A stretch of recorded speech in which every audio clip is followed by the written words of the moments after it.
RCM जय किशोर साथियों, कैसे हैं आप सब? जय आरसीएम मैडम।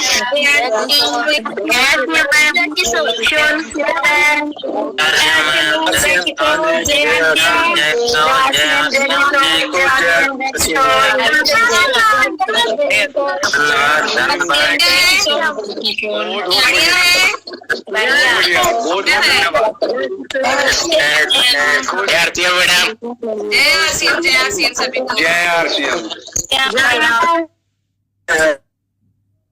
करती हूँ आप सब एकदम मस्त होंगे, खुश होंगे और आसपास की दुनिया में भी खुशियां आप बिखेर रहे होंगे। तो साथियों, आज 100 डेज का सेशन है और आज हमारा कौन सा दिन है? चैट बॉक्स में बता सकते हैं आप सब?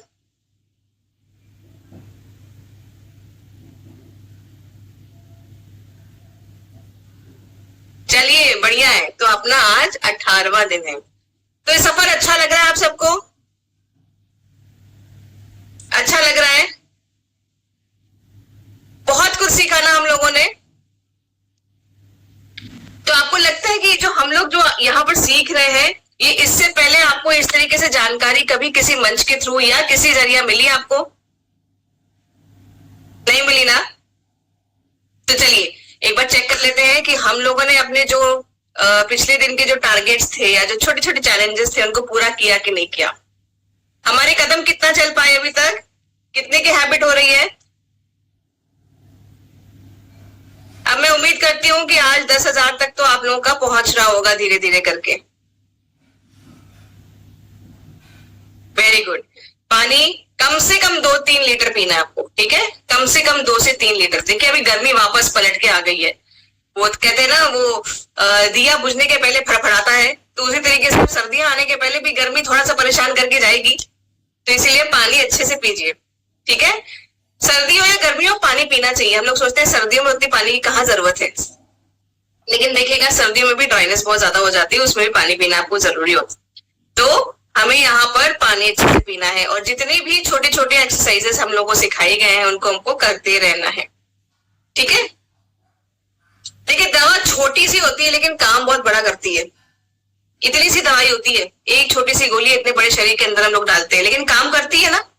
इसी तरीके से हमारी जो छोटी छोटी एक्सरसाइजेस है ना, ये हमारे अंदर काम करती है। तो साथियों, आज मैं बहुत ज्यादा आप लोगों से ना टाइम तो नहीं आपका मैं वेस्ट करना चाहूंगी, लेकिन हाँ मैं एक चीज पूछना चाहूंगी। अभी तक कुछ जो एक्सरसाइजेस श्वेता जी ने हमको बताई हैं उनको जरा आप मुझे बताइए ना, कौन कौन सी एक्सरसाइजेस अभी तक हम लोग को कराई हैं? नाम बताइए। मैं थोड़ा सा ना रिकैप जैसा चाहती हूँ कि एक बार रिकैप हो जाए। जरा नाम बताइए मुझे, कौन बताना चाहेगा?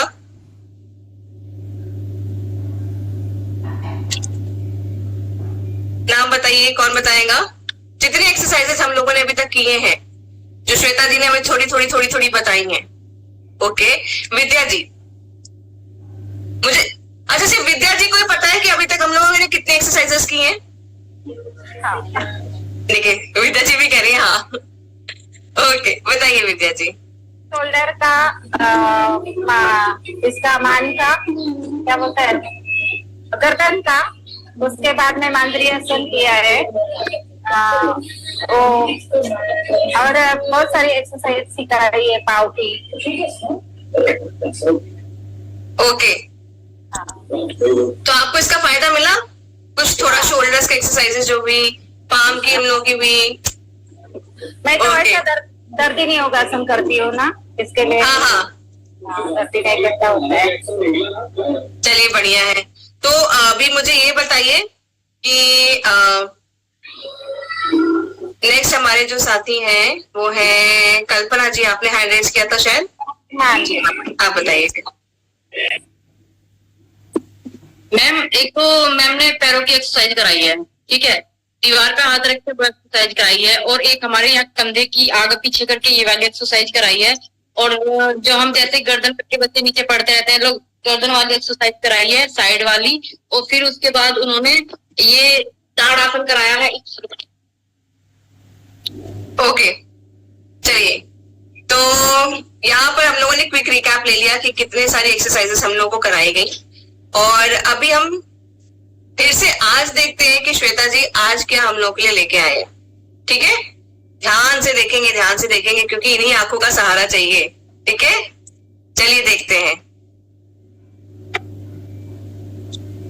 हमारी आंखें, हम सब अपनी आंखों का इस्तेमाल बहुत ज्यादा करते हैं। शायद पहले किसी भी जनरेशन ने इतना ज्यादा अपनी आंखों का इस्तेमाल नहीं किया होगा। उसकी वजह से dry eyes, red eyes, itchy eyes, इस तरह के प्रॉब्लम्स अब कॉमन हो रखे हैं। तो कुछ बहुत ही अच्छे आंखों का एक्सरसाइज है जो आप खुद भी कर सकते हो और अपने बच्चों से भी करवा सकते हो। तो चलिए लेट्स सी।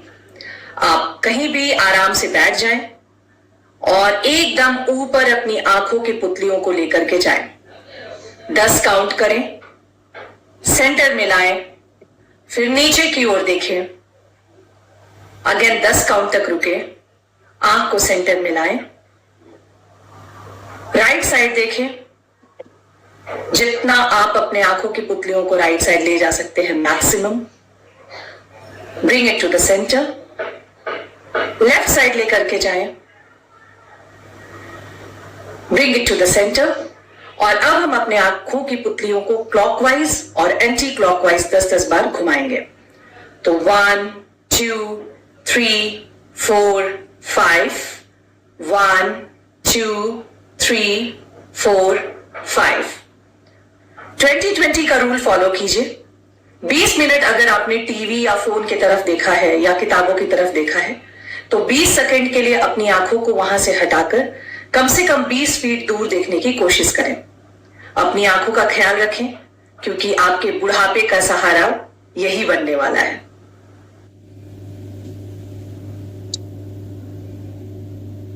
देखिए, मुझे तो लगता है एक खूबसूरत दुनिया देखने के लिए इन आंखों का बहुत जरूरी है हमारे साथ होना और अच्छी तरीके से बने रहना हमारे साथ। कि जब तक जीवन है तो एटलीस्ट हाथ पैर, शरीर के अंग और आंखें हमारे साथ दें, ये बहुत जरूरी है। क्योंकि देखिए ना, ये दुनिया बहुत खूबसूरत है ना, ये बहुत खूबसूरत है, बट हम कई चीजों को फॉर ग्रांटेड ले लेते हैं। हमने अपने शरीर को भी ना फॉर ग्रांटेड ले रखा हुआ है। अरे हाथ है तो काम करेगा ही, जब तक कोई दिक्कत ना आ जाए। अरे आंख है तो कौन सी बड़ी बात है, सबकी आंखें होती है ना। लेकिन जब आंखों में दिक्कत आती है, या उनसे पूछिए जिनको आंखों में थोड़ी दिक्कत होती है, तो उनसे पूछिए कैसा लगता है। तो मुझे लगता है जैसे सर ने हमें कहा था, डीसी सर ने, कि हमें हमेशा कृतज्ञता रखनी चाहिए, थैंक यू बोलना चाहिए, धन्यवाद बोलना चाहिए। तो मुझे लगता है सबसे पहले तो धन्यवाद ईश्वर को बोलना चाहिए कि हमें इंसान का ये जन्म मिला और हमें एक ऐसा शरीर मिला है जिससे हम अपने मन से जो भी चीज देखना चाहते हैं, छूना चाहते हैं, खाना चाहते हैं, महसूस करना चाहते हैं, हम सब कर पाते हैं। तो चलिए साथियों, आगे आज हम बढ़ते हैं और आज है मंगलवार। ठीक है, तो आज हम जरा श्वेता जी को पकड़ के बुला के लेके आते हैं और बोलते हैं कि भाई आज हमें कुछ और विशेष जानकारी दे। देखिए, पिछली बार वो लोग हमारे पास आए थे, कितना सारा ऐसा ज्ञान का पिटारा लेके आए थे। वो छोटी छोटी चीजें जो शायद हम अपने डे टू डे लाइफ में मिस कर देते हैं या अनदेखा कर देते थे कि ये भाई इतना जरूरी नहीं था, साफ सफाई का चलता है, हम लोग कर देते, महीने में दिवाली सफाई करते हैं। तो अभी हम लोग को पता है कि भाई रेगुलर अगर हम करते रहे थोड़ा करके तो एकदम से लोड नहीं आता अपने पे। तो आज देखते हैं श्वेता जी हमारे लिए क्या लेके आए। बुलाए उनको। लेकिन मैं उसके पहले आप सबसे रिक्वेस्ट करूंगी, एक बार आप सबको अपना कैमरा ऑन करना पड़ेगा। अगर आप इस कंडीशन में है तो प्लीज अपना कैमरा ऑन करिए, ठीक है। इससे बहुत इफेक्ट पड़ता है। ये बिल्कुल वैसा ही लगता है जैसा कि अगर आप घर में बैठे हैं, आप किसी से बात कर रहे हो, वो आपसे बात ना करके वो सिर्फ फोन देख रहा हो, है ना। खराब लगता है ना। चलिए यहाँ पर हम जोरदार तालियों के साथ, प्यारी सी मुस्कुराहट के साथ हमारी प्यारी सी श्वेता जी को बुलाते हैं बीच में। तो जोरदार तालियों के साथ बुलाते हैं, please Shweta ma'am, welcome. Thank you so much Savita ji. Actually मुझे भी ना आदत हो गई है आप लोगों की, और मैं तो एक भी सेशन मिस नहीं कर रही हूँ। स्पेशली आपके आवाज के साथ मेरा दिन शुरू हो रहा है। और मैं यही सोच रही थी कि जो भी टॉपिक्स हम लोग आरसीएम में, यहाँ पे कीसोल में हम लोग डिस्कस कर रहे हैं, ये हमें स्कूल में सिखाना चाहिए, क्योंकि ये ऐसे टॉपिक्स हैं जो हमारे रोजमर्रा की जिंदगी में हमें चाहिए, हमें इनकी जानकारी होनी चाहिए थी। स्कूल में हमने कई ऐसी चीजें पढ़ी जिसको शायद अब हम अपनी लाइफ में यूज भी नहीं कर रहे। तो हमको ऐसा लगता है कि we all are very lucky कि हम लोगों को ये अपॉर्चुनिटी मिला है, ये चांस मिला है, जिसमें कि हम छोटी छोटी बातों पर, जैसे कि सविता जी ने कहा कि कई चीजें हमें पता है, हमें सब पता रहता है, हम एडल्ट्स हैं, हमने चीजें सीखी हैं, पर हम शायद कभी या तो इग्नोर कर देते हैं या फॉर ग्रांटेड लेने लगते हैं। तो अगर वापस से इस सेशन को, इस 100 डेज के सेशन को, एक एक सेशन को किया जाए, तो मुझे लगता है कि हम एक्चुअली एक न्यू सेल्फ बनकर निकलेंगे, एक नई श्वेता, नई भारती, नई सुनील जी, ये बन करके निकलने वाले हैं। तो मैं आप लोगों से ये अपील करूंगी कि एक भी सेशन को मिस मत कीजिए, क्योंकि इतने मेहनत से और प्यार से ये सारी छोटी छोटी बातें आप तक पहुंचाई जा रही हैं, जो कि आपको आपके रोजमर्रा की जिंदगी में बहुत मदद करेंगी। तो आज हम जिस टॉपिक पे बात करने वाले हैं वो हम गृहिणियों के लिए अगेन सबसे फेवरेट टॉपिक है, और मुझे ऐसा लगता है कि जितनी चीजें मैं यहाँ पर बताऊंगी, जितनी बातें, उसमें से शायद मोस्ट ऑफ द चीजें ऐसी हैं जो आपको पहले से पता भी होंगी, पर जैसा कि सविता जी ने कहा ना कि वी जस्ट कभी हम इग्नोर कर देते हैं, कभी हम उस चीज को फॉर ग्रांटेड ले लेते हैं। तो उसके ऊपर आज हम चर्चा करेंगे। सुरक्षित रसोई के नुस्खे, ये आज का हमारा टॉपिक है। तो हमारे रसोई में कई ऐसी चीजें हैं जिसको अगर हम संभल करके यूज करें, लिमिट में उस चीज को यूज करें, तो वो हमारे लिए बहुत ही फायदेमंद है। बट अगर हमने उसको अच्छे तरीके से इस्तेमाल से, अच्छे तरीके से अगर यूज नहीं किया, अगर हम थोड़े केयरलेस हो जाते हैं, तो शायद वही चीजें जो हमारे लिए फायदा पहुंचा सकती थी वो अब हमारे लिए नुकसानदायक हो जाती हैं। तो आगे बढ़ते हैं हम। हाँ,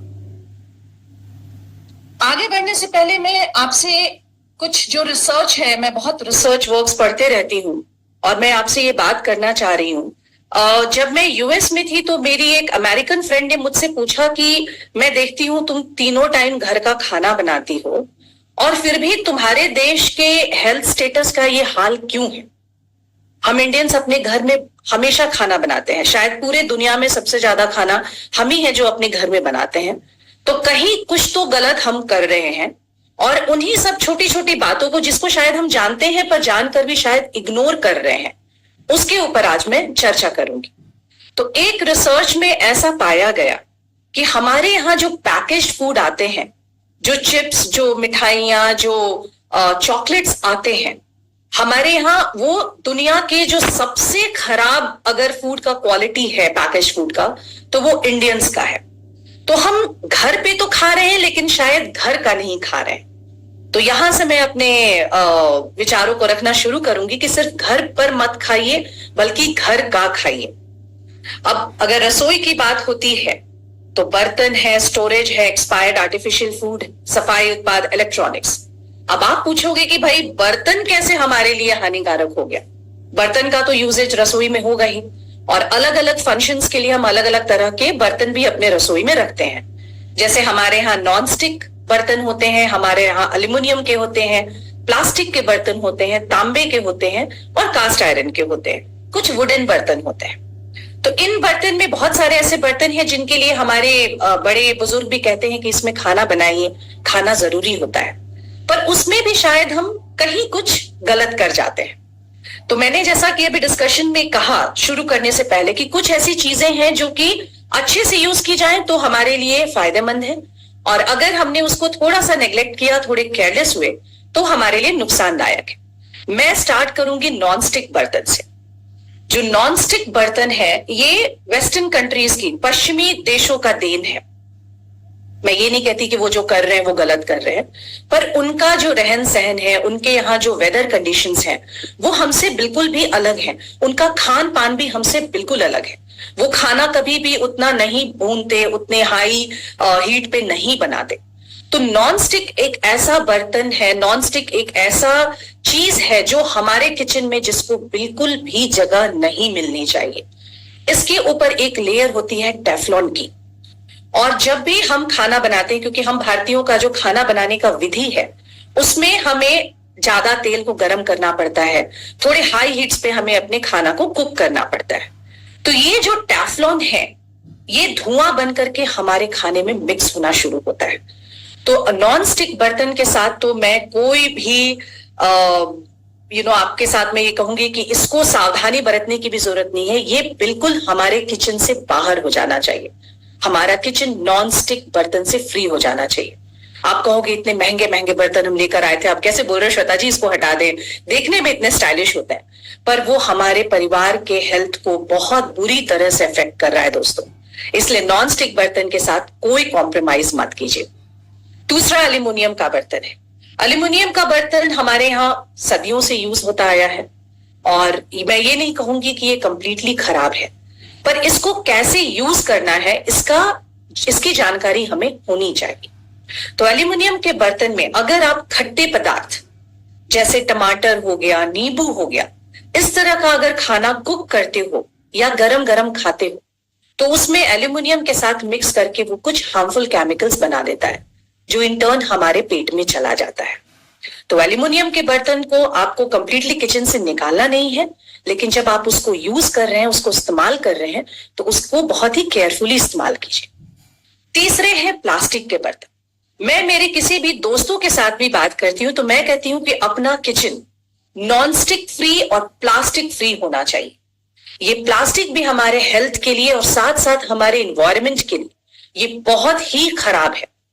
आप समझिए कि हम उस देश से आते हैं जहां पे हम पत्तल में खाते थे, और आज जो हमारी जो पुरानी पद्धति है, जो तो हमारी चीजें हैं, उसको बाहर के लोग अपना रहे हैं, आजमा रहे हैं, और हम उस अंधे दौड़ में पड़कर अपनी ही बेसिक चीजों को भूल गए हैं।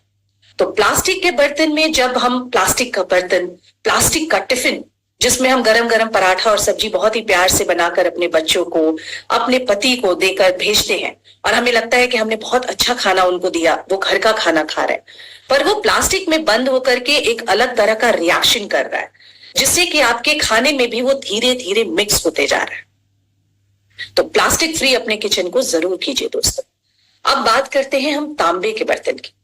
तांबे के बर्तन को बहुत ही शुद्ध माना गया है और हमारे कल्चर में इसका काफी बड़ा जगह है, पर जब भी हम तांबे का बर्तन यूज करते हैं तो हमें दो चीजों का ख्याल रखना है। पहले तो इसकी सफाई, और दूसरा कि इसमें हम किस तरह के पदार्थ को खा रहे हैं। जैसा मैंने एल्युमिनियम की बात की थी कि एल्युमिनियम बर्तन हमारे लिए ठीक है, बट अगर उसमें हम खट्टे पदार्थ खाते हैं तो वो शायद हमारे लिए हार्मफुल हो सकते हैं। ठीक उसी तरह से तांबे में भी हमें अवॉइड करना है कि अगर हम तांबे के ग्लास में नींबू का शरबत पी लिए तो ये कॉपर पॉइजन को जन्म दे सकता है। इसलिए तांबे के बर्तन को अगर हम इस्तेमाल में लाते हैं तो हमें बहुत ही ध्यानपूर्वक इस्तेमाल करना है। उसमें दूध की चीजें खाइए, पर उसमें कोई भी खट्टे पदार्थ को बनाने की या उसमें खाने की कोशिश ना कीजिए। बात करते हैं कास्ट आयरन की। आयरन का जो बर्तन है उसमें खाना बनाना बहुत अच्छा है, स्पेशली अगर हम साग बनाते हैं, हरी सब्जियां बनाते हैं, तो वो हमारे फूड में कहीं ना कहीं आयरन उसमें मिक्स होता है।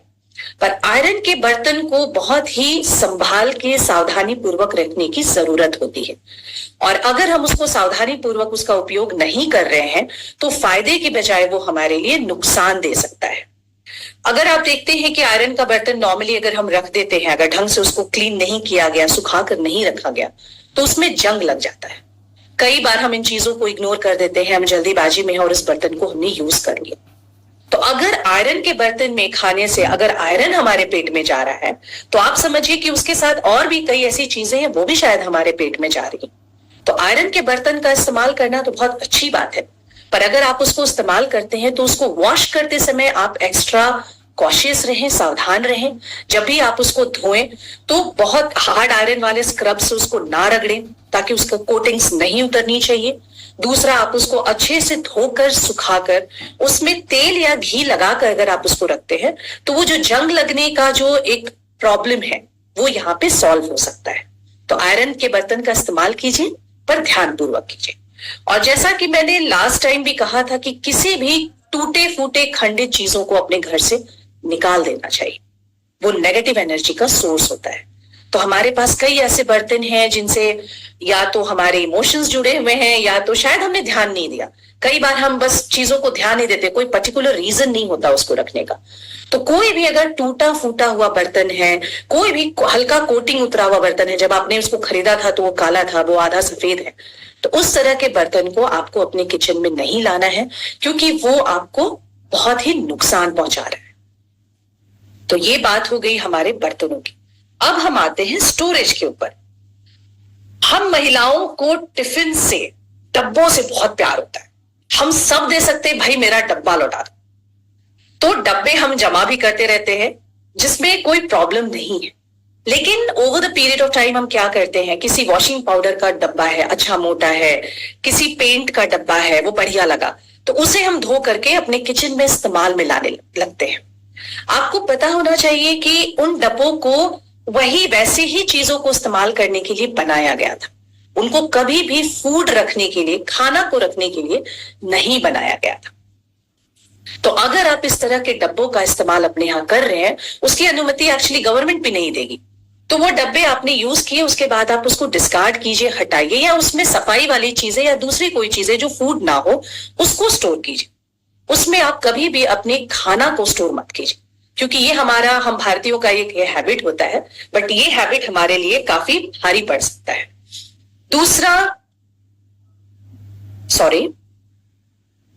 दूसरा एल्युमिनियम फॉइल का इस्तेमाल आजकल हम लोग बड़े ही धड़ल्ले से करते हैं। पराठा अगर अपने बच्चों के लिए बनाया या अपने हस्बैंड के लिए बनाया, तो उस पराठे को एल्युमिनियम फॉइल में रैप करके हम टिफिन में डाल दिए। ऐसे तो रिसर्च में ये देखा गया है कि एल्युमिनियम फॉइल बहुत हार्मफुल नहीं है, लेकिन अगर कटे हुए फल हैं या गरम खाना है, तो वो एल्युमिनियम से मिक्स होकर के, जैसा मैंने पहले बताया, उसमें कुछ केमिकल्स आ जाते हैं जो हमारे लिए सही नहीं। इंस्टेड आजकल पेपर फूड रैप्स आते हैं मार्केट में। तो अगर आपको लगता है कि हम खाना डायरेक्टली टिफिन में रख रहे हैं तो हमारा खाना गीला हो जाता है भाप से, तो आप इन पेपर फूड रैप्स का इस्तेमाल कीजिए, लेकिन एल्युमिनियम फॉइल का इस्तेमाल से आप बचिए, क्योंकि एल्युमिनियम फॉइल हमारे घर के लिए, हमारे परिवार के लिए और साथ साथ हमारे एनवायरनमेंट के लिए भी बहुत खराब है। तो इसका जितना कम से कम आप इस्तेमाल अपने यहां कर सकते हैं उतना आप कीजिए। अब इन प्लास्टिक्स, पीले, नीले, सफेद प्लास्टिक्स के पिक्चर्स तो आप देख ही रहे होंगे। हम इनका इस्तेमाल करते हैं बहुत सारे फूड को स्टोर करने में। ये प्लास्टिक्स रखने का नियम हर भारतीय घर में है। बड़े से लेकर छोटे किसी भी कल्चर में आप चले जाइए, लोग प्लास्टिक्स ठूंस के रखे होते हैं, and like somehow somewhere we are proud of it. But इन प्लास्टिक्स का यूसेज दूसरे चीजों में कीजिए दोस्तों, इसको खाने को स्टोर करने के लिए बिल्कुल ना करें। तो इन प्लास्टिक्स, ये हमारे फूड के लिए, ये हमारे खाने के लिए नहीं बने हैं। इसको गवर्नमेंट ने भी बैन किया हुआ है। तो आप समझिए कि अगर गवर्नमेंट ने इसको बैन किया हुआ है तो उसके पीछे कुछ इसके रीजंस है, कुछ वैलिड रीजंस है। तो जब भी आप अपने खाने को स्टोर करें, आप प्लास्टिक्स के स्टोरेज में, एल्यूमिनियम के स्टोरेज में खाने को स्टोर करने से परहेज करें। हम सिरेमिक कंटेनर्स आजकल मार्केट में आते हैं, बड़े सुंदर सुंदर रंगीन, उसमें अच्छे से पेंट्स किए हुए और बड़े खूबसूरत लगते हैं रखे हुए। तो सिरेमिक हमारे लिए हार्मफुल नहीं है, वो अच्छा है। लेकिन जिन सिरेमिक कंटेनर में काफी आपको कलर या रंगीन वैसे दिखते हैं, वैसे सिरेमिक कंटेनर्स को आप अवॉइड कीजिए, क्योंकि उनको पेंट करते समय उसमें शीशा का उपयोग होता है और कहीं ना कहीं वो हमारे खाने के साथ मिक्स हो सकता है। तो कृपया उसको भी अपने किचन में जगह ना दें, उसको भी अपने किचन से हटा दें। अब जब बात किचन की निकली है तो फिर खाने के ऊपर तो आनी ही है। सबसे पहले मैं जो 2-3 फूड है हमारे किचन में जो आज हमारे हेल्थ कंडीशन के लिए बहुत बड़े जिम्मेवार हैं, उनके ऊपर बात करना चाहूंगी। तो वो है कुछ सफेद फूड। सबसे पहले मैदा, जिसके बारे में हमको पता है बट स्टिल हम उसको यूज कर रहे हैं। उसके बाद है सफेद चीनी, और तीसरा है दूध, जिसको सुनकर काफी लोग बहुत दुखी भी होंगे और कुछ लोग थोड़े ऑफेंसिव भी होंगे कि आप दूध के ऊपर कैसे बात करती हैं, क्योंकि दूध का हमारे कल्चर में बहुत अहम रोल है। तो मैं दूध को इसलिए एक हानिकारक फूड में इसलिए अभी डाल रही हूं दोस्तों, क्योंकि मोस्ट ऑफ अस जो हम शहर में रहते हैं, हमारे पास अपनी गैया नहीं है, हमारे पास वो प्रिविलेज नहीं।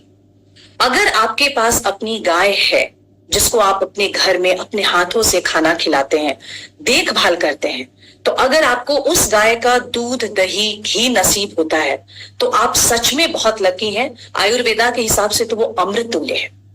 पर अगर आप पैकेज्ड दूध के ऊपर निर्भर हैं और अपने बच्चों को भी पीट पीट कर उस दूध को पिला रहे हैं तो थोड़े से संभल जाइए। ये जो पैकेज दूध है इनमें इतनी तरह की मिलावटें हैं कि उसको सुनने के बाद, और आए दिनों न्यूज में भी हम सुनते रहते हैं, हम देखते रहते हैं, वो बहुत ही नुकसान पहुंचाने वाले हैं। इन गायों को बहुत ही खराब कंडीशन में रखा जाता है और इनसे दूध निकालने के लिए इनको कई तरह के इंजेक्शंस दिए जाते हैं। तो अगर आप किसी भी डॉक्टर के पास भी जाओगे तो अभी डॉक्टर हमारे बच्चों को वैसे दूध पिलाने से मना कर रहा है।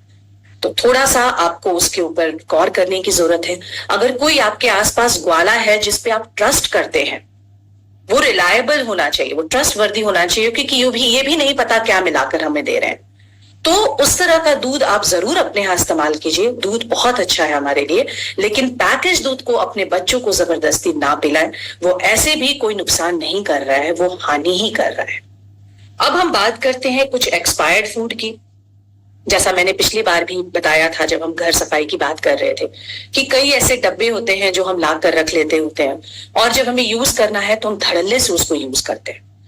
अगर हम जब किचन में घुसे तो एक चीज को हमेशा ध्यान में रखें कि बाकी सारे थॉट्स, सारे विचार को बाहर रख के ही किचन में हम घुसे, क्योंकि रसोई घर इज एज गुड एज हमारा पूजा घर। तो वहां पे हम 100% प्रेजेंट रहे। तो एक्सपायर्ड फूड खाने से भी हमारे फैमिली को कई तरह का नुकसान हो सकता है और सारे डब्बों के ऊपर लेबल्स रहते हैं, उनके एक्सपायरी डेट मेंशन्ड होते हैं। तो जब भी आप ऐसे डब्बों से खाना बना रहे हैं, पका रहे हैं, तो जरूर उनके एक्सपायरी डेट को आप देख लें। तो दूसरी तरफ हम चलते हैं आर्टिफिशियल फूड के ऊपर। तो जब मैं आर्टिफिशियल इंग्रेडिएंट्स की बात करती हूं तो यहां मैं बात कर रही हूं आर्टिफिशियल फ्लेवर की, आर्टिफिशियल प्रिजर्वेटिव्स की और आर्टिफिशियल कलर की। मैं कुछ ऐसे फूड के बारे में बात करना चाहूंगी जिनमें ये चीजें भर भर के पाई जा रही हैं। सबसे पहले तो हमारे यहाँ जो मिठाई अवेलेबल है, जो मार्केट में मिठाई अवेलेबल आप देख रहे हो, उसमें ये काफी मिलाई जा रही है। फ्रोजन रेडी टू ईट जो मील्स होते हैं, रेडी टू ईट रोटी है, बिरयानी है, सब्जी है, उसमें ये मिलाया जा रहा है। सॉफ्ट ड्रिंक्स, कोल्ड ड्रिंक्स, इसे अपने किचन में आप नहीं आने दें। जूसेस हैं, उसमें इनका भर भर के इस्तेमाल हो रहा है। आइसक्रीम्स, कुल्फी में भी इसका काफी इस्तेमाल हो रहा है। हम जो दही खाते हैं, फ्लेवर्ड योगर्ट्स, उसके लिए काफी पैसे देकर खाते हैं। घर में हम दही जमाना छोड़ दिए हैं। उस दही में और ऐसे डेयरी प्रोडक्ट्स में भी काफी इस्तेमाल हो रहा है। इंस्टेंट नूडल सूप्स, ये सब जो ऐसे जो तुरंत से बनने वाली चीजें हैं, उनको जब भी आप खा रहे हैं तो उनके लेवल को पढ़िए। मैं बार बार इस चीज पे आपको ध्यान लेकर के जाती हूँ, शायद अब तक आपने इसको समझ लिया होगा। डब्बे के ऊपर सब सच्चाई लिखी हुई है, उस डब्बे को आप जरूर पढ़िए। अब आर्टिफिशियल फूड खाने से क्या नुकसान होता है ये हमें पता है, लेकिन शायद अगर हमें बताया जाए तो वापस से हमें वो ख्याल आ जाता है। सबसे पहले तो इन खानों को खा करके इनमें ट्रांस फैट होता है, जिनसे हमारा बैड कोलेस्ट्रॉल बढ़ता है, जो कि इन अ वे हमारे हार्ट हेल्थ को अफेक्ट कर सकता है। ये फूड जो मैंने जिन खाना की बात की, उन खानों को, जैसे मेरा बच्चा रो रहा है, उसे मुझे शांत कराना, तो मैंने उसे एक चॉकलेट दे दी। वो बच्चा उस समय तो शांत हो गया, पर वो जो भर भर के उसमें चीनी और मैदा का जो यूजेज था, उससे उस बच्चे के मानसिक और शारीरिक उस पर क्या असर पड़ा आप शायद नहीं जानते। आपका बच्चा और ज्यादा हाइपर एक्टिव हो गया। इतना ज्यादा चीनी जो हमने खिलाया, ये इस तरह से, ये जो कंपनीज ये जो आर्टिफिशियल फूड लाइक इस तरह के आर्टिफिशियल इंग्रेडिएंट्स इसलिए डालते हैं ताकि हम उसके लिए एडिक्टिव हो जाए, उस खाने के लिए, उस फूड के लिए हम एडिक्टिव हो जाए। तो आपका बच्चा पहला तो उस तरह के खाने का एडिक्टिव हो रहा है, दूसरा वो हाइपर एक्टिव हो रहा है, और आजकल आप देखिए कि स्किन की बीमारियां, स्किन रैशेस, एलर्जीज बहुत आम बात है। वो इन खानों का ही देन है। तो जब भी आप इस तरह का आर्टिफिशियल फूड, देखिए वही मैंने कहा कि ऐसा नहीं है कि हम जिस अभी जमाने में रह रहे हैं, हम जंगल नहीं जा सकते, हम सिर्फ कंदमूल फल खाकर नहीं जी सकते, बट हमें कहीं ना कहीं एक बैलेंस, एक संतुलन लाने की जरूरत है। अब हाँ, जब मैं बात कर रही हूं कि इनसे हमें क्या नुकसान हो सकता है, तो मैंने कहा आपका बच्चा हाइपर एक्टिव हो सकता है, उसको बहुत से एलर्जीज हो सकते हैं। हम ये इन चीजों को खिलाकर अपने बच्चों का पेट भर दे रहे हैं। बच्चे जो है वो घर का खाना नहीं खा रहे हैं, तो काफी पोषक तत्वों की, फाइबर्स की, प्रोटीन की बात तो अभी हमारी डॉक्टर भी आई थी गायनो, उन्होंने भी किया कि कितना जरूरी है, वो सब हमारे बॉडी में फिर नहीं जा रहा। और जो नॉनवेज खाते हैं उनके लिए एक बैड न्यूज है, जो ये प्रोसेस्ड मीट मार्केट में मिलता है उसमें सोडियम नाइट्रेट पाया जाता है, और सोडियम नाइट्रेट अगर ज्यादा मात्रा में खा लिया जाए तो उससे आपको पता है दोस्तों वो क्या करता है, वो कैंसर को बढ़ाता है। तो आप समझ सकते हैं कि हम कहां तक गलत खाना का चुनाव करके हम अपने आप को किस तरह के प्रॉब्लम्स में डाल सकते हैं। वेट गेन भी इन खानों को करके होता है, क्योंकि जब हम घर में खाना बना रहे होते हैं तो हमें पता होता है कि हमने किस चीज को कितनी क्वांटिटी में डाला है। अब जैसे एक मेरी फ्रेंड है, वो एक डाइटिशियन के पास गई, उसने कहा कि मैंने कंप्लीटली खाना छोड़ दिया, मैं तो सिर्फ एक आध बाहर का कोई मार्केट में मिलता हुआ बिस्किट और एक चाय के ऊपर मैं रह रही हूँ, फिर भी मैं क्यों मोटी रह रही हूँ। तो फिर उसके बाद उसने कहा कि आप इंग्रेडिएंट पढ़िए कि उसमें कितना मैदा और कितना सफेद चीनी मिलाया गया है। आपने जो वो एक बिस्किट खाया उसके बदले अगर आप घर की बनी 2 रोटी और एक सब्जी खाती तो शायद उससे कम मोटापा आपके अंदर आता। तो इस तरह से वेट गेन भी इससे हो रहा है, और हार्मोनल डिसबैलेंस जो अभी मैं रह रही हूँ फिर भी मैं क्यों मोटी रह रही हूँ। तो फिर उसके बाद उसने कहा कि आप इंग्रेडिएंट पढ़िए कि उसमें कितना मैदा और कितना सफेद चीनी मिलाया गया है। आपने जो वो एक बिस्किट खाया उसके बदले अगर आप घर की बनी 2 रोटी और एक सब्जी खाती तो शायद उससे कम मोटापा आपके अंदर आता। तो इस तरह से वेट गेन भी इससे हो रहा है, और हार्मोनल डिसबैलेंस जो अभी बहुत बड़ा इशू हम औरतों के साथ आ रहा है वो भी इन्हीं चीजों का देन है। अब मैं लेकर के चलती हूं आपको हमारे किचन के इलेक्ट्रॉनिक्स और अलग अलग तरह के जो गैसेस हमारे किचन में बनते हैं उसके ऊपर। अब इलेक्ट्रॉनिक्स की मैंने कहीं एक किसी रील में देखा, उसने बहुत ही मजाकिया में उसको बनाया था कि सबसे जो हमारे जीवन में सबसे पवित्र और जो शुद्ध चीज है वो है फोन, क्योंकि फोन को हम शमशान भी लेकर के जाते हैं तो वो अपवित्र नहीं होता। फोन हमारे साथ बाथरूम में जा रहा है, फोन हमारे साथ शादियों में जा रहा है, पार्टियों में जा रहा है, फोन हमारा ही एक अंग बन गया है जिसको हम अपने हाथ में लेकर के चल रहे हैं। तो हमारे किचन में भी हमारे साथ फोन जा रहा है। अब आप थोड़ा सा कल्पना कीजिए, याद करने की कोशिश कीजिए कि खाना बनाते वक्त मम्मी का फोन आ गया, दीदी का फोन आ गया, कितने बार आपने अपने फोन को उठाया, रखा और वापस फिर क्या आपको याद था वापस आपने जाकर अपने हाथ को धोया? नहीं धोया होगा, क्योंकि हम खाना बनाने में बात करने में इतने मशगूल थे कि हम भूल गए। तो ये फोन जो आपके साथ बाथरूम से लेकर शमशान तक जा रहा है वो फोन आपके साथ आपके किचन में भी आ रहा है। उस पे आप बात कर रहे हैं, उस पे आप रेसिपीज ढूंढ रहे हैं। तो ये फोन को शायद हम बैठ के, बहुत कम ही ऐसे लोग होंगे जिनको इतना ध्यान है कि फोन को स्टरलाइज कर लेते हैं, पोंछ लेते हैं, क्लीन कर लेते हैं। रोज कौन करता है? नहीं करता है, हम भूल जाते हैं। हमारे पास कई और जरूरी चीजें हैं करने के। तो ये फोन बहुत बड़ा कल्प्रिट है जिससे हम जर्म्स और बैक्टीरियाज अपने खानों में पहुंचा रहे हैं। दूसरा, हमें ऐसा लगता है कि प्रदूषण बाहर है, पर प्रदूषण हमारे घर के अंदर भी। पहला तो घर में हम जितने लोग हैं, हम सांस ले रहे हैं, सांस छोड़ रहे हैं, हम खुद भी कार्बन डाइऑक्साइड प्रोड्यूस करते हैं। उसके साथ साथ जो हमारे यहाँ जो चूल्हा है जिसपे हम खाना बना रहे हैं उससे भी कई तरह के गैसेस बाहर आते हैं। अभी मैं सबसे पहले आपका ध्यान लेकर के चलना चाहूंगी कोयले के चूल्हे की तरफ।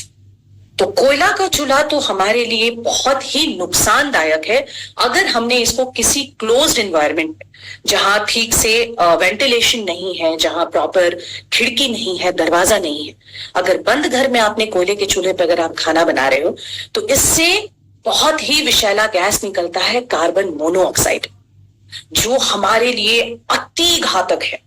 अगर आपने अपना खिड़की और दरवाजा बंद करके अगर कभी आपने ये चूल्हा पे खाना बनाया और उसको यूं ही छोड़ दिया, तो कई ऐसे परिवार हैं जिन्होंने अपने जान भी खोया है इसमें। तो कोयले के चूल्हे पे अगर खाना बनाना है, अगर आपके पास विकल्प नहीं है, तो आपको कोशिश ये करनी चाहिए कि आप उसको आंगन में इस्तेमाल करें या ऐसे जगह पे इस्तेमाल करें जहां पर कि काफी वेंटिलेशन हो, हवा आराम से आ रहा हो, जा रहा। कभी भी इसको एक बंद कमरे में यूज ना करें। अब कई ऐसे लोग सोच रहे होंगे कि नहीं, मैं तो कोयले का चूल्हे का इस्तेमाल नहीं करती, मैं तो शहर में रह रही हूं, मैं एलपीजी यूज कर रही हूं। तो ये गैस भी बहुत हमारे लिए, अगर इसको अच्छे से नहीं यूज किया गया तो ये भी हमारे लिए हानिकारक साबित हो सकते हैं। तो 2 चीजों का ध्यान जो हमें रखना है, रात में सोने से पहले हमें सिलेंडर जरूर बंद करना है, और जब भी हम खाना पका रहे हैं तो हमारा खिड़की दरवाजा प्रॉपर वेल वेंटिलेटेड जगह पे ही हम खाना बना रहे हैं। तो इस तरह के विभिन्न प्रकार के गैसेस हमारे किचन में और हमारे घर में हमारे हवा को प्रदूषित करता है। थोड़ा सा इसके लिए आपको कॉन्शियस रहने की जरूरत है, आपको सिलेंडर बंद रखने की जरूरत है। जब भी आप खाना पका रहे हैं या जब भी आप अपने किचन को रात में भी बंद कर रहे हैं, तो आपके पास अगर खिड़की है जिसमें जाली लगा हो तो अपनी खिड़की को कंप्लीटली बंद ना करें, जाली को खुला रखें ताकि आपके घर में जो हवा है वो बाहर से भी फ्रेश एयर अंदर आ सके। सफाई उत्पाद, इस पे भी मैंने लास्ट टाइम बात किया था कि जिन चीजों से हम सफाई करते हैं क्या उनकी सफाई हम करते हैं। और बहुत सारे लोगों ने मुझे फिर बाद में कहा कि नहीं, मतलब बहुत सारे ऐसे लोग थे जिन्होंने कहा कि हाँ यार, ये एक ऐसी चीज है जिसपे हमारा ध्यान नहीं है। तो सबसे पहले मैं आपका ध्यान लेकर के जाना चाहूंगी जिस स्पॉन्ज से हम बर्तन को साफ करते हैं। एक टॉयलेट सीट पे जितने जर्म्स पाए जाते हैं उससे ज्यादा जर्म्स इन बर्तन धोने वाले स्पॉन्जेस पे, स्क्रब्स पे या घिसनी पे जो हम बोलते हैं उसके ऊपर होता है। तो कोशिश ये करनी चाहिए कि जब भी हमने बर्तन धोया उसके बाद हम इसको धोकर सुखाकर ही रखें और 1 महीने के अंदर उसको बदल दें। क्योंकि जिस स्पॉन्ज से आप अपने बर्तन को धोकर आप सोच रहे हो कि मैं तो साफ सुथरे बर्तन में खाना खा रहा हूं, वही स्पॉन्ज आपके परिवार को बैक्टीरियाज और जर्म्स देने में बहुत बड़ा रोल अदा कर रहा है। तो ये हुई स्पॉन्ज की बात। दूसरी, रसोई में इस्तेमाल होने वाले कपड़े। हम अपने जो शरीर पे जो कपड़े पहनते हैं उसको रोज धोते हैं, पर कई ऐसे घरों में मैंने देखा है कि रसोई में इस्तेमाल होने वाले कपड़ों के लिए लोगों ने 1 वीक में, 10 डेज में, या पता नहीं कितने दिनों में वो उन कपड़ों को साफ कर रहे हैं। पर क्या आपको समझ में आता है, पहले तो उन कपड़ों से बदबू आती, दूसरा हम उन कपड़ों में अपने हाथ को पोंछते हैं, अपने तवा को पोंछते हैं, तो वो कपड़े जो थोड़े से भीग गए, थोड़े गंदे हुए, वो खुद ही जर्म्स और बैक्टीरियाज के घर हैं। तो उन कपड़ों को रोज धोने में हमें कोताही नहीं बरतनी चाहिए। ये कपड़े कायदे से रोज धुलने ही चाहिए। दूसरी चीज, इसको धोने के लिए किसी भी बहुत हार्श केमिकल से, डिश पाउडर से हमें इसको नहीं धोना चाहिए, क्योंकि वो कहीं ना कहीं उन कपड़ों में रह जा रहा है और अगेन वो आपके फूड में ट्रांसफर हो सकता है। हम रोटी बनाने से पहले भी नीचे एक कपड़ा रखते हैं, तो आपने अगर वो गरम रोटी उसके ऊपर रखा और किसी भी अगर हार्ड डिश वॉशर से आपने उसको धोया है तो वो अगेन उसके साथ रिएक्ट कर सकता है। ये बहुत छोटी सी बात है, लेकिन आपको लगता है कि मैं तो करते आ रही हूं, इससे क्या हो जाता है, धीरे धीरे धीरे, ये एक दिन में नहीं काम आता। This is like a slow poison. ये धीरे धीरे करके हमारे फैमिली के हेल्थ को खराब कर रहा है। तो इन कपड़ों को जब भी धोना है, गर्म पानी में थोड़ा सिरका या थोड़ा नींबू मिलाकर आप उन कपड़ों को रख दें और उसको धूप में अच्छे से सुखाकर हर दिन उसका इस्तेमाल करें। जैसे हमारे कपड़े रोज धुल रहे हैं शरीर के, वैसे ये कपड़े भी धुलने चाहिए। अब मैं बात करूंगी रसोई का जो स्लैब है, उसका बहुत इस्तेमाल होता है रसोई घर। अब हम महिलाओं का आदत होता है हम रात में अच्छे से स्लैब को क्लीन करके सो गए ताकि सुबह उठ करके नाश्ता बनाने में हमें कोई फजीहत ना हो। पर आपने सोचा है कि वो स्लैब किन किन चीजों का इस्तेमाल उसके लिए किया जा रहा है? बाहर से जो दूध का पैकेट आ रहा है वो भी उस स्लैब के ऊपर रख दिया जा रहा है। जो अगर नॉन वेजिटेरियंस हैं उन्होंने अगर मीट ला के रख दिया, उसके ऊपर आपने सब्जियां, फल ला करके रख दिया, तो कंटामिनेशन का बहुत चांसेस है वहीं से होता है। आपको तो लग रहा है आपने एक बार सफाई कर ली, तो स्लैब के ऊपर इन सारी चीजों से भी जर्म्स और बैक्टीरियाज आपके घर में आ रहे हैं। दूसरा, हम जिन केमिकल्स को यूज करके अपने स्लैब को क्लीन कर रहे हैं वो कितने अच्छे हैं। देखिए, हमारे आरसीएम में जो केमिकल्स मिलते हैं, जो हमारे आरसीएम में जो हमने बनाए हैं क्लीन करने के लिए सारे जो उत्पाद हैं, उनमें केमिकल्स, हार्मफुल केमिकल्स को बहुत ही अच्छे तरीके से निकाल के और बनाया गया है। तो अगर आप अपने स्लैब को क्लीन भी कर रहे हैं तो कोशिश करें कि आप गर्म पानी से उसको क्लीन करें या थोड़ा सा क्लीनर डाल करके करें। किसी भी हार्श केमिकल से अपने स्लैब को क्लीन ना करें। दूसरी बात, आप डायरेक्टली रोटी उस पे ना बनाए, या डायरेक्टली आप अगर उस पे सब्जी काट रहे हैं, फल काट रहे हैं, इस चीज को अगर आप अवॉइड कर सकते हैं तो उसको कीजिए, क्योंकि वो स्लैब पे कई तरह के जर्म्स, बैक्टीरियाज हैं, लोगों का हाथ लग रहा है, बाहर से जो चीजें आई हैं वो उस पे रखी गई हैं। तो ये भी एक बहुत बड़ा स्रोत है जिसके थ्रू बैक्टीरियाज और जर्म्स हमारे फूड में और इन टर्न हमारे खाना में जा रहा है। अब जैसे लास्ट टाइम हमने बात किया था और हमारी आदत भी हो गई है, हम पेस्ट कंट्रोल कराते हैं। जो भी हमारे यहाँ कॉकरोचेस हैं और चींटियां हैं, उससे बहुत प्रॉब्लम्स होते हैं। वो भी हमारे फूड को कंटामिनेट करते हैं। तो जब भी हम इनको कराते हैं, पेस्ट कंट्रोल कराते हैं, तो पेस्ट कंट्रोल के लिए अभी मार्केट में हर्बल प्रोडक्ट्स अवेलेबल है। तो हमें कोशिश करनी चाहिए कि जब भी हम इनको पेस्ट कंट्रोल जब भी हम बुलाएं तो हम उनसे जरूर पूछें कि वो किस तरह का केमिकल का इस्तेमाल हमारे घर में कर रहे हैं।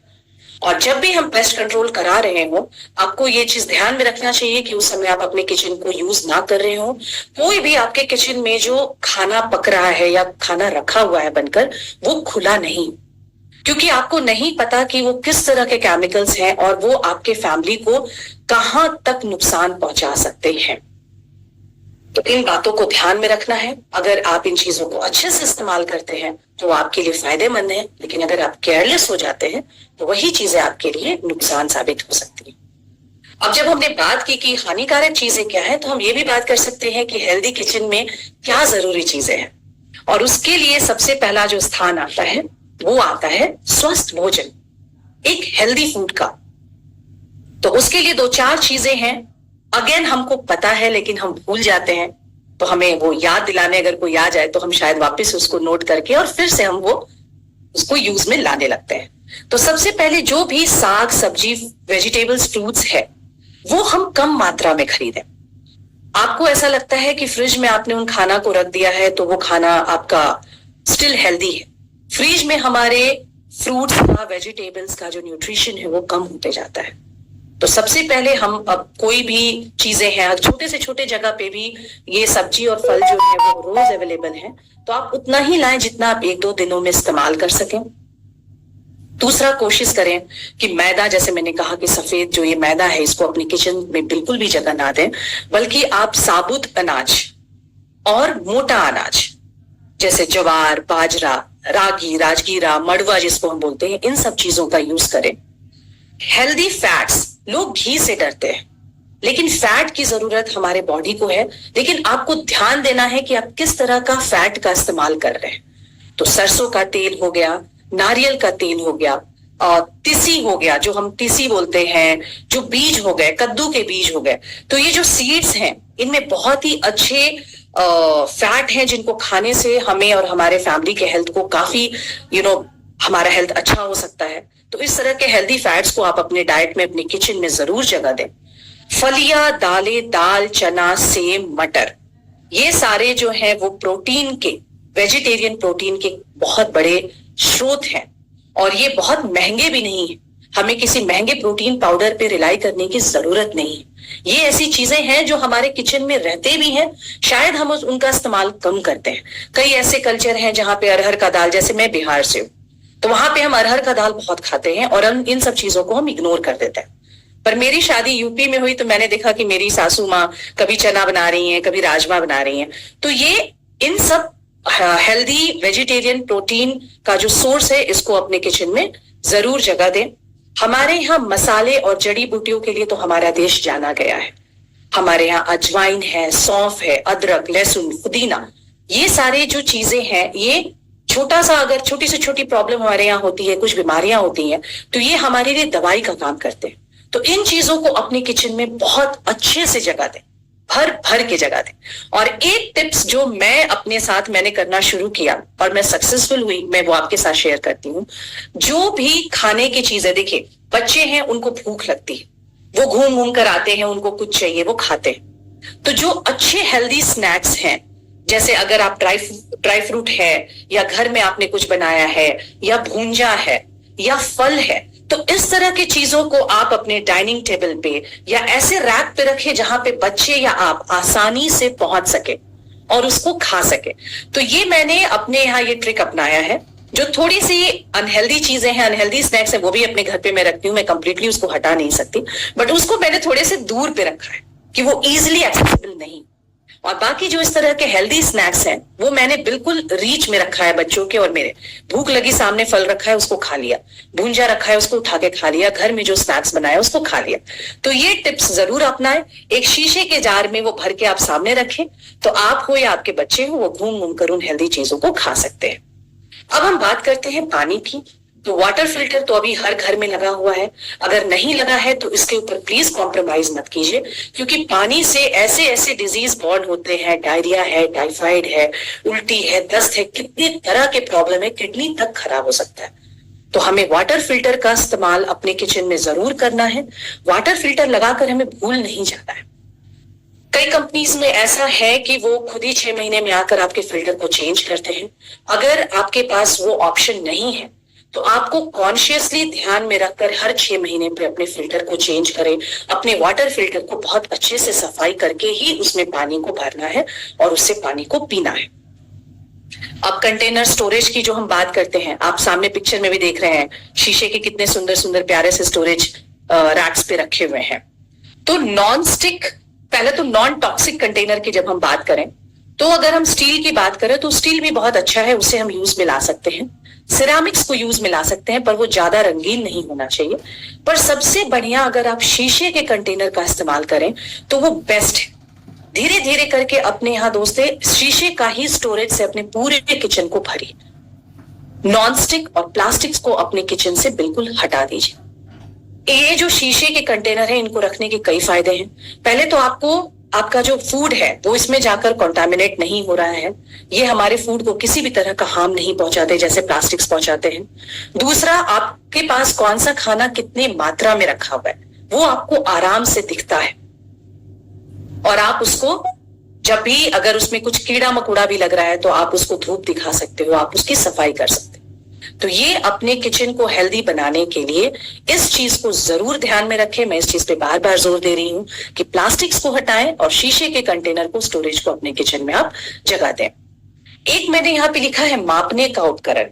तो इसका 2 फायदा है। पहला तो आजकल हम काफी रेसिपीज यूट्यूब से देखकर बनाते हैं और उसमें वो बोलते हैं ये इतना ही डालना है, वो उतना ही डालना है।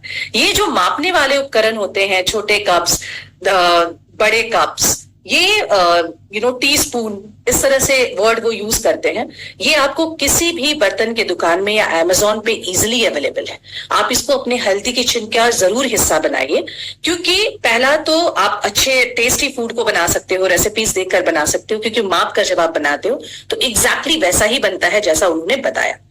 दूसरा, आप कितना तेल या कितना चीनी, कितना नमक आप खा रहे हैं, अगर आप उस मापने वाले कंटेनर्स में डालकर अगर आपने देखा तो आपको उसका एहसास होता है। कितने बार जैसे हमारे यहाँ सब्जियों में इतनी तेल होती है जितना शायद सऊदी अरेबिया में उनके कुएं में उतनी तेल मौजूद। सब्जी के ऊपर तेल एकदम तैर रहे हैं, लाल रंग का सब्जी है, और हमको लग रहा है कि हम बहुत ही स्वादिष्ट भोजन अपने घर वालों को खिला रहे हैं, पर वो हमारे हेल्थ के लिए बहुत ज्यादा नुकसानदायक है। पहले के लोग वो खाकर इसलिए आराम से चल लेते थे क्योंकि उनकी शारीरिक मेहनत बहुत थी। आज शारीरिक मेहनत काफी कम हो गई है अगर हम पहले से कंपेयर करें तो इन मापने वाले उपकरण को जरूर अपने किचन में आप जगह दें। अब मैंने कुछ हेल्दी किचन के लिए जरूरी सुझाव है जो काफी लोग आप लोग जानते भी होंगे, पर मुझे लगा कि अगर इसके ऊपर डिस्कशन चला है तो मैं जरूर इसके बारे में बात करूं। सबसे पहले, कई घरों में ऐसा देखा गया है कि एक बार हमने कुछ नमकीन बनाया या कुछ हमने गुजिया तला तो उस तेल को हम रख देते हैं और वापस से उसको यूज करते हैं। प्लीज ऐसा ना करें, उन तेलों का इस्तेमाल बिल्कुल ना करें। एक बार जो तेल यूज हो चुका है, जो हाई टेम्परेचर पर हीट हो चुका है, उस तेल में खुद ब खुद थोड़ा सा पॉइजन आ गया है, वो खुद ब खुद वो तेल खराब हो गया है, उसको कंप्लीटली हटा दें। कोशिश करें कि आप छोटे से कढ़ाई में जो भी आपको तलना है तलें, और जो बचा हुआ तेल है उसको आप हटा दें, क्योंकि आप एक चीज समझिए कि आप उससे ज्यादा पैसा डॉक्टर को बीमारी में दे सकते हो। इसलिए इस तरह का तेल आपको बिल्कुल भी यूज नहीं करना है। मैंने रसायनों और जो पेस्ट कंट्रोल थी उसके ऊपर तो मैंने बात कर ली है। उसके बाद हमारे यहाँ जो फ्रूट्स और वेजिटेबल्स, हमको लगता है कि भाई हम हेल्दी फ्रूट्स और हेल्दी वेजिटेबल्स तो खिला रहे हैं बच्चों, पर उसके ऊपर भी काफी पेस्टिसाइड्स हैं। हमारे देश में अनफॉर्चुनेटली इसके ऊपर कंट्रोल नहीं है, तो उस पेस्टिसाइड्स को अपने तरफ से हटाने के लिए हम जो भी कर सकते हैं हमें करना चाहिए। एक गर्म पानी में, थोड़े गर्म पानी में नमक या थोड़ा सा हल्दी या थोड़ा सिरका डालकर आप जो भी सब्जी या फल को बनाने जा रहे हो उसको 5 या 10 मिनट तक भिगो दें। फिर उसको साफ पानी से धो करके और तब इस्तेमाल में लाएं, तो ऊपर में जो भी हार्मफुल केमिकल्स उस सब्जी या उस फ्रूट के ऊपर पड़ा हुआ है वो हट जाएगा। चाकू, गर्म खाना, गर्म पानी और जो गैस स्टोव है, इलेक्ट्रॉनिक्स है, कोशिश करें कि ये बच्चों से जितना ज्यादा से ज्यादा दूर रख सकते हैं वो रखें, क्योंकि ये हमारे काफी तरह के एक्सीडेंट्स हमारे यहाँ किचन में होते रहते हैं। रसोई के काउंटर टॉप पर जो बाहर से मैंने अभी जिसकी बात की, तो कोशिश कीजिए कि जब भी आप बाहर से कुछ भी ला रहे हो उसको सीधे ला करके अपने रसोई के स्लैब के ऊपर ना रखें। और हमने कोविड में शायद इस हैबिट को फॉलो भी किया, हम ला करके उसको बालकनी में, दलान में या आंगन में जैसे वैसे जगह पे ला के रखते थे। कोशिश करें कि आप उस तरह से ही करें। देखिए, पहले की जो कुछ नियम कानून जो बने हुए थे ना, किचन में यूं नहीं घुसना है, नहा कर घुसना है, वो नियम के पीछे काफी साइंटिफिक रीजंस हुआ करते थे। सबको नहीं समझाया जा सकता था, इसलिए उसको नियम के रूप में बना दिया जाता था। तो हमें जरूरी है कि कुछ हम अपने पीछे जाएं समय में और उन चीजों को वापस से अपनाएं अपनी जिंदगी में। मैंने ऑलरेडी बता दिया है फलों को यूज करने का। अपने किचन गार्डन में कुछ ऐसे पौधे हैं जो हमारे घर में होने ही चाहिए। अब आप कहोगे भाई मैं तो फ्लैट में रहती हूँ या मेरे पास तो एक कमरा है, तो ये मैं कुछ ऐसे पौधे हैं जिनको आप आराम से अपने गमले में लगाकर उसको यूज कर सकते हैं। मैं पर्सनली इनको यूज कर रही हूँ और मुझे बहुत मजा आता है। जैसे करी पत्ता हो गया, तुलसी हो गया, धनिया, पुदीना, मेथी, इन सब का पौधा आप अपने घर में जरूर लगाएं, क्योंकि इन जो ऐसे हमारे लीव्स वाले जो भी सब्जियां हैं उनके ऊपर जो भी केमिकल्स पड़ते हैं वो जल्दी नहीं हटते और वो खा करके हम अपने आप को धीरे धीरे बीमार ही कर रहे हैं। तो इस तरह के जो सब्जी हैं जिनको हम अपने यहाँ लगा सकते हैं और जो डेली यूज में आने वाले हैं, इनको अपने गमलों में लगाइए। घर भी सुंदर दिखेगा और आपको भी मजा आएगा। अब कुछ ऐसी बीमारियां हैं, सर्दी, खांसी, एसिडिटी, ये सब चीज के लिए तुरंत हमें डॉक्टर के पास जाने की जरूरत नहीं है। जैसा मैंने अभी थोड़ी देर पहले कहा था कि अपने किचन में भर भर के हर्ब्स को, जड़ी बूटियों को, जो हमारे यहाँ मसाले हैं उनको रखिए। और कई दादी माँ के नुस्खे हैं जो हर किसी को पता है, खांसी में तुलसी, अदरक, लौंग, काली मिर्च, भाफ, ये सब चीज हमारे किचन में मौजूद है। और अगर नहीं है तो आप उसको बहुत अच्छे से उसको किचन में जगह दीजिए। हर 6 महीने में अपने रसोई में जरूर पेस्ट कंट्रोल करवाइए, क्योंकि कॉकरोचेस की समस्या आ जाती है। और जब भी आप पेस्ट कंट्रोल करवाएं तो आपको ये ध्यान में रखना है कि वो हर्बल हो, वो कोई हार्श केमिकल नहीं हो जो आपके किचन में आ रहा हो। आप जब भी अपने यहाँ खाना बनाने जाएं तो अपने किचन में आपको एक हैंड वॉश रखना है। ये सभी रखते होंगे, लेकिन मैंने सोचा कि मैं इसके बारे में भी थोड़ा बात कर लूं। खाना बनाते समय अपने बालों को जरूर बांधें या ढक के रखें। देखिए, कई कल्चर में ये हमारा कल्चर का हिस्सा होता था कि हम अपने सर को ढक के ही रखते थे। उसके पीछे के भी कुछ साइंटिफिक रीजन थे। आई नो कि हम लोग मॉडर्न वर्ल्ड में बहुत आगे बढ़ चुके हैं, लेकिन जो चीजें हेल्थ पर्सपेक्टिव से अच्छी हैं उन बातों को नेग्लेक्ट करने के बजाय अगर हम अपने जीवन में उतारें तो हमारे लिए वो फायदेमंद है।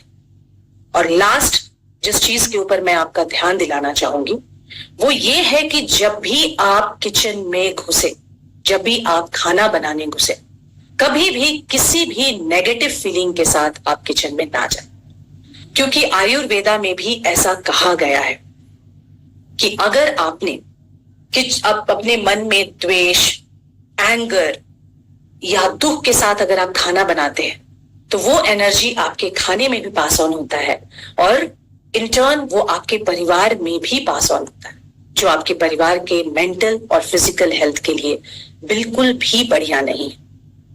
तो इस चीज को जरूर ध्यान में रखें दोस्तों। अगर आप बहुत ही ज्यादा इमोशनल अप्स एंड डाउन्स में हैं तो थोड़ी देर के लिए अपने आप को पहले कूल डाउन करें, तभी खाना बनाएं। देखिए, रसोई है घर का स्वास्थ्य आधार, इसकी देखभाल हो सदा अपार। मंदिर सा पावन रखो हर कोना, भोजन बने प्रसाद का सोना। तुम्हारे हाथों से ही घर में सुख समृद्धि आए, रसोई से ही घर की हर दिशा जगमगाए। पवित्रता से हर दिन इसे सजाओ, स्वास्थ्य और सुख का दीप जलाओ। तो जितना पवित्र, जितना साफ हमारा पूजा घर हो, उतना ही साफ हमारा रसोई घर भी होना चाहिए।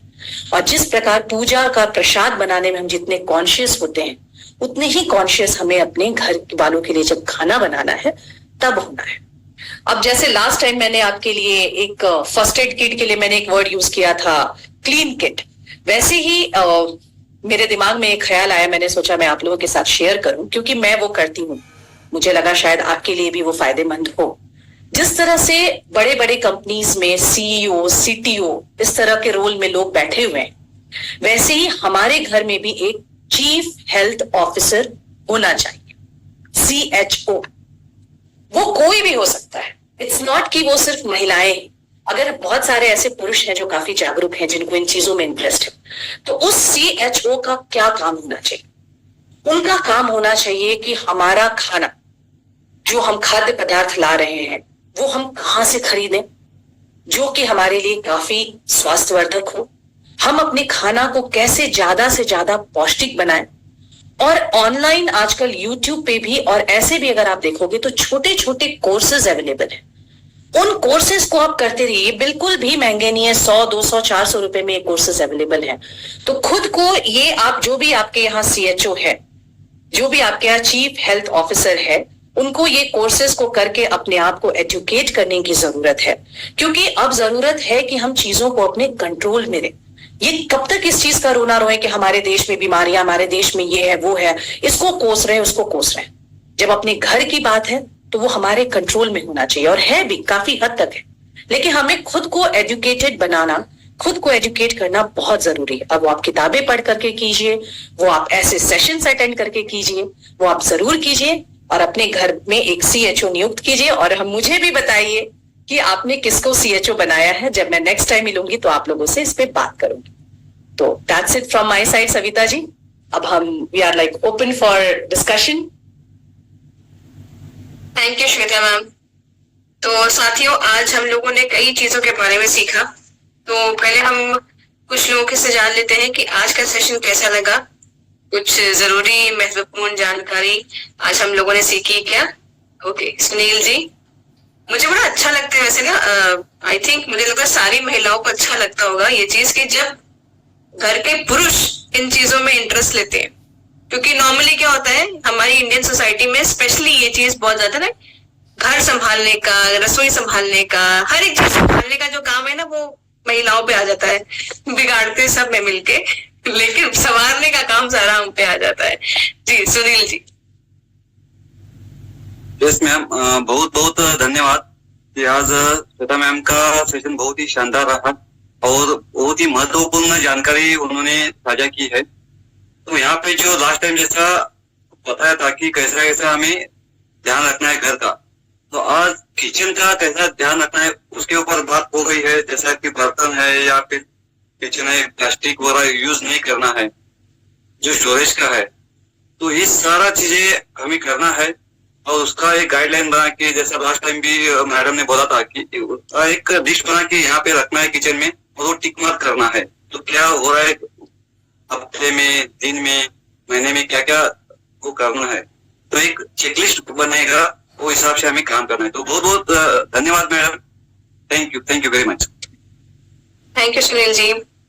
साथियों, एक साथ में मैं और अब चीज बोलना चाहती हूँ कि नॉर्मली हम लोग अपने रसोई घर में क्या करते हैं ना, अखबार का इस्तेमाल करते हैं।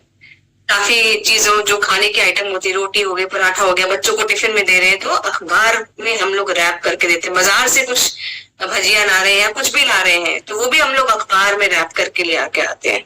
तो वैसे भी गवर्नमेंट ने ये बैन लगाया है कि आप अखबार में रैप करके खाने को ना लाएं या ना रखें, ना ही बच्चों के टिफिन में दें, क्योंकि उसमें जो अखबार में जो प्रिंटिंग के लिए इंक इस्तेमाल की जाती है वो भी काफी ज्यादा नुकसानदेह होती है।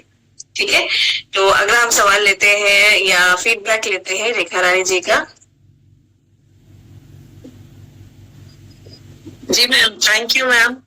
और आज जितिया, हार्दिक बधाई सबको। जितिया पावन हम लोग का बच्चे के लिए किया जाता है, तो मैं जल्दी जल्दी सारा काम समेट के, चूंकि सेशन ना छूट जाए। सबसे अच्छी बात क्या लगती है मैम कि कैसा प्लेटफॉर्म है जो हमारे जिंदगी में बहुत छोटी छोटी बातें हैं जिसको इग्नोर करते हैं हम, मैंने वो हर जानकारी मिलती है जिससे हमारे पूरे जीवन पे, पूरे परिवार पे, हेल्थ पे, सब पे फर्क पड़ता है। और मैम एक और बात पूछना था मेरे को कि जैसे हम लोग डाव यूज करते हैं तो मैम से ही पूछना था कि हम लोग जो डाब यूज करते हैं तो बहुत लोग बोलता है दोपहर में नहीं पीना चाहिए, शाम में नहीं पीना चाहिए। तो जो हम लोग डाब यूज करते हैं, डाब पानी जो सुबह में मॉर्निंग में लेते हैं एक्सरसाइज के बाद, तो उसको किस टाइम लेना चाहिए? मॉर्निंग में लेना चाहिए? एक्चुअली डाब का तासीर जो होता है ना, खाने का तासीर होता है। जी। तो नॉर्मली आप देखेंगे कि फल को या इस तरह की चीजों को शाम में लेने से मना किया जाता है।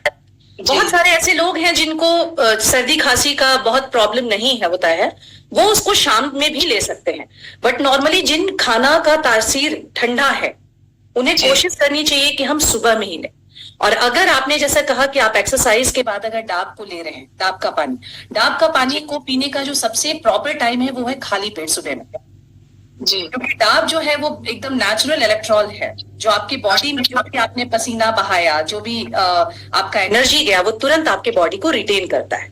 तो उसको अगर आप सुबह में लेते हैं तो that's the best time. Morning में ही लेती हूँ एक्सरसाइज के बाद, मैं मॉर्निंग में ही उसका यूज करती हूँ। लेकिन लगा कि कभी कभी शाम में भी जैसे नहीं मौका मिला, नहीं आया रहा, तो कभी कभी शाम में भी गर्मी के दिनों में ले लीजिए, पर ठंड में अवॉइड कीजिए, क्योंकि जिनको फिर सर्दी का प्रॉब्लम है उनको इशू आ सकता है। तो वो सब प्रॉब्लम हमको नहीं है। बहुत बहुत थैंक्स मैम कि आपका सेशन जब अटेंड करते हैं तो लगता है कि फिर से ना हम लोग को लगता है कि एक क्लास में बैठे हुए और पुराना समय लौट आया। और डेली इसका सेशन मैं 7 तारीख से कंटिन्यू हूँ। इतना कुछ सीखने को मिला ना कि जितना धन्यवाद आप लोग का करूँ उतना कम है।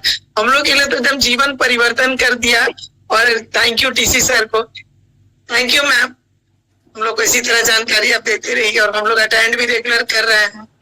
और सही बात है कि किचन में हम लोग जो यूज करते हैं सिस्टमेटिक से क्या क्लीनिंग करना है। और आज का सेशन तो हम महिलाओं के लिए और पुरुषों के लिए, किसी के लिए भी मैंने एकदम मार्वेलस था, उसका कोई बयान नहीं कर सकता। इतनी छोटी छोटी बातें कोई नहीं सिखाता जो आप लोग बताती हैं। Thank you ma'am, thank you. Thank you Rekha ji. और साथियों, माफी चाहती हूँ, समय हो चुका है हमारा, 2 मिनट हम लोग बढ़ भी चुके हैं। हमें हमेशा समय का मान रखना चाहिए। तो आज ज्यादा टाइम ना लेते हुए मैं प्रोडक्ट की वीडियो की तरफ चलती हूँ। जल्दी से हम लोग सीखते हैं कि आज हमारा जो प्रोडक्ट है वो क्या है हमारे बीच में, क्योंकि ये देखना जरूरी है हम लोगों के लिए भी और सीखना भी। जय आरसीएम, जय कीसोल। दोस्तों, मेरा नाम ज्योति गुप्ता है और आज मैं कीसोल के एक ऐसे अमेजिंग प्रोडक्ट के बारे में बात करने वाली हूँ जो हम सभी का, महिला और पुरुष का फेवरेट प्रोडक्ट बन चुका है। तो जी हाँ दोस्तों, आज मैं बात कर रही हूँ हमारे कीसोल के डेली केयर सीरम के बारे में। दोस्तों, ये डे सीरम है जो हमें डेली मॉर्निंग में यूज करना है। एंड अगर इसके बेनिफिट्स की बात करी जाए दोस्तों, तो इसके बहुत सारे बेनिफिट्स हमारे चेहरे पे देखने को मिलते हैं। इसलिए हमारी स्किन को डीपली हाइड्रेट करता है, हमारी स्किन को ग्लोइंग बनाता है, चमकदार बनाता है और हमारी स्किन की जो बहुत सारी समस्याएं होती हैं, fine lines, wrinkles, pigmentation, dullness, उसको भी दूर करता है। अगर इसके इंग्रेडिएंट्स की बात करूं दोस्तों, तो इसमें बिल्कुल नेचुरल इंग्रेडिएंट्स डाले गए हैं, कोई भी हार्मफुल केमिकल नहीं है इसके अंदर। इसके अंदर राइस ब्रांड ऑयल है, मिल्क है जो हमारी स्किन को डीपली हाइड्रेट करता है, हल्दी है, नीम है जिसमें एंटीऑक्सीडेंट प्रॉपर्टीज है। तो बिल्कुल नेचुरल इंग्रेडिएंट्स के साथ ये प्रोडक्ट हमें मिलता है। एंड अगर इसकी एप्लीकेशन की बात करी जाए दोस्तों, तो बहुत ही इजी एप्लीकेशन है। आपको अपने चेहरे को धोना है, धोने के बाद आपको इस तरीके से आपको निकालना है। ये आपको ड्रॉप में मिलेगा और आपको डायरेक्टली ये 3 ड्रॉप अपने फेस पे ले लेना है। 3 ड्रॉप सफिशिएंट है आपके चेहरे के लिए, बहुत मतलब ठीक है, इससे ज्यादा आपको नहीं लेना है। कोई भी प्रोडक्ट आपको एक्सेस क्वांटिटी में नहीं लेना है। उसके बाद आपको इस तरीके से पूरे फेस पे टैप टैप करना है और टैप टैप करने के बाद आपको इस तरीके से ब्लेंड कर लेना है। याद रखिएगा दोस्तों, जब भी आप कोई भी स्किन केयर का प्रोडक्ट लगाएं तो हमेशा नीचे की से ऊपर की ओर अपने चेहरे को, हाथ को घुमाएं, कभी भी ऊपर से नीचे की ओर ना लगाएं, वरना आपके चेहरे पे लूजनेस का प्रॉब्लम आ जाएगा, रिंकल्स का प्रॉब्लम आ जाएगा। तो आपको इस तरीके से लगाना है अपने चेहरे पे और आप देख पा रहे होंगे मेरे फेस पे इंस्टेंटली बहुत अच्छा ग्लो आ गया है दोस्तों। बहुत अच्छी साइन आ जाती इंस्टेंटली और हमारे चेहरे पे जो एक चमक आती है, जो एक कॉन्फिडेंट आता है ना, वो हमें बहुत ज्यादा ही अच्छा लगता है। एंड अगर इसके फीडबैक की बात करी जाए दोस्तों, तो बहुत ही अच्छे फीडबैक मिलते हैं मुझे इसके। मुझे हर ट्रेनिंग में सबसे ही सुनने को मिलता है कि मैडम हमारा सीरम बहुत अच्छा है, बहुत ही रीजनेबल प्राइस में इसके जो इतने सारे बेनिफिट्स है वो हमें मिलते हैं। एंड अगर पर्सनल मेरा फीडबैक जाना जाए तो पर्सनली मेरा फीडबैक इसको लेके बहुत अच्छा है, क्योंकि मुझे हर ट्रेनिंग में ये कॉम्प्लीमेंट मिलता है, मैडम आप क्या लगाते हो, आपका चेहरा बहुत ग्लो करता है, शाइन करता है। तो मेरा जो सीक्रेट है वो यही है, मैं डेली यूज में सीरम यूज करती हूँ और मेकअप करने से पहले भी अपने फेस पे सीरम को लगाती हूँ, तो इसलिए शायद मेरा फेस बहुत ज्यादा ग्लो करता है। तो आप भी जरूर इसको यूज करें और इसके इतने सारे जो बेनिफिट है वो लें एंड अपने चेहरे पे जो बहुत सारी समस्याएं, जो डलनेस है, जो एक रूखापन है, उसको भी दूर करें और जो कॉन्फिडेंट है उसको भी बढ़ाएं। हम सभी चाहते हैं कि हमारा चेहरा बहुत सुंदर दिखे, जिससे हमें कॉन्फिडेंट बहुत ज्यादा आए। तो हमारा जो सीक्रेट है वो यही है, कीसोल का डे सीरम आप जरूर यूज करें, आप अपनी टीम में जरूर यूज कराएं, क्योंकि ये बहुत रीजनेबल प्राइस पे मिलता है। और अपना फीडबैक हमारे साथ जरूर शेयर करें और हम आशा करते हैं कि हम सभी लोग मिलके कीसोल के सारे प्रोडक्ट्स को हर घर में पहुंचाएंगे। So thank you so much. जय आरसीएम, जय कीसोल, जय आरसीएम। तो साथियों, हम लोगों ने आज सीखा कि कैसे अपने हम स्किन का ख्याल रख सकते हैं। रोज देखिए फेशियल करते हैं महीने में एक बार, स्क्रबिंग करते हैं हफ्ते में 1-2 बार, है ना। लेकिन अगर बोले कि दिन में हम हर दिन अपना अगर चेहरे का ख्याल रखना चाहें तो उसमें हमारा सीरम बहुत ज्यादा इंपॉर्टेंट रोल प्ले करता है। बस ये है कि अपने स्किन को आप पहले समझें कि आपके स्किन को कितने सीरम की जरूरत है, उसी के हिसाब से क्वांटिटी लेके लगाएं। ऑयली स्किन डिफरेंट तरह का डिमांड रखता है और ड्राई स्किन डिफरेंट। और अगर स्किन के बारे में और अच्छे से जानना चाहते हैं तो उड़ान में रजिस्ट्रेशन करिए, क्योंकि आपको वहां पर सारी चीजें डिटेल में बताई जाएगी। तो साथियों, मैं उम्मीद करती हूँ कि आज का सेशन भी काफी वैल्यूएबल रहा होगा, काफी कुछ सीखा होगा। तो कल हम लोग फिर से मिलेंगे। कल क्या है वैसे, कल क्या है? मैं एक बार सबको ना अनम्यूट का ऑप्शन देती हूँ। कल क्या है?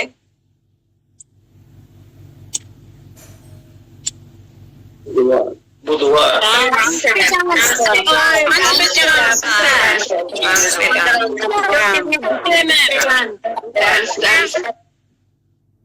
डांस पे चांस करेंगे, आड़ा टेढ़ा चाहे कैसा भी करेंगे, लेकिन डांस करेंगे, सब लोग करेंगे और सब एकदम बढ़िया कंफर्टेबल कपड़ों में तैयार होके आएंगे, ठीक है। तो चलिए साथियों, कल मिलते हैं। अभी अलविदा लेते हैं इस बातें के साथ कि कल मिलेंगे 10 बजे इसी लिंक पे, इसी टाइम पे, ठीक है। तब तक अपना ख्याल रखें, खुश रहें, मुस्कुराते रहें, खुशियां बांटे। जय आरसीएम, जय किशोर।